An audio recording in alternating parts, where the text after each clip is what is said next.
Welcome to Hasina's kitchen. ఈరోజు చిట్టి చెక్కలు ఎలా తయారు చేయాలో చూద్దాం. రాత్రే నానబెట్టుకున్న బియ్యాన్ని ఇలా చక్కగా మిక్సీ పట్టుకొని పిండిని తయారు చేసుకోవాలి. నేను చూపించిన విధంగా అల్లం, కరేపాకు, పచ్చిమిర్చి, జీలకర్ర వేసి ఇలా కచ్చా పచ్చాగా చేసుకోవాలి. నేను ఒక హాఫ్ కేజీ పిండి తీసుకుంటున్నాను. దాన్ని సరిపడేటటువంటి పదార్థం ఉప్పు, కారం, పసుపు మన టేస్ట్కి తగ్గట్టు వేసుకోవాలండి. 2 టేబుల్ స్పూన్ల వెన్న, ఇంట్లోదైనా పర్వాలేదండి, బయటదైనా పర్వాలేదు, కొలత కింద అయితే సరిపోతుంది.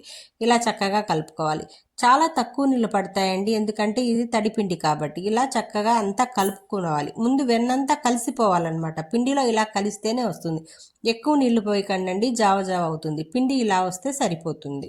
పిండి ముద్దని కొంచెం ఎక్కువ మోతాదులో తీసుకొని ఇలా దేని మీదైనా ఒక దాని మీద ఇలా పెట్టి రోల్ చేసుకోవాలి. రోల్ చేసుకోవటం వల్ల ఏమవుతుందంటే చాలా తొందరగా చాలా ఎక్కువ చేసుకోవచ్చు అనమాట. ఏదైనా సరే మన ఇష్టం వచ్చిన మోడ్లో చేసుకోవచ్చు. చిన్న చిక్కలు కాబట్టి చిట్టు చెక్కల కోసం ఇలా చేస్తున్నాను నేను, చాలా త్వరగా అయిపోవడం కోసం. ఇది మనం చాలా విధాలుగా ఉపయోగించవచ్చు అండి. మిక్సర్లో వేసినట్లయితే చెక్క మిక్చర్కి చాలా టేస్ట్ని ఇస్తాయి ఈ చెక్కలు.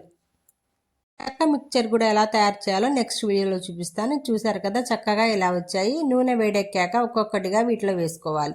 మెత్తగా ఉండే ఏ పదార్థాన్నైనా నూనెలో వేయగానే అలా అలా కదిపేయకూడదండి, కొంచెం వేగాక కదపాలి. ఇది ఇలా వస్తే సరిపోతుంది. చూసారు కదా ఎంత క్రంచీగా వచ్చాయి.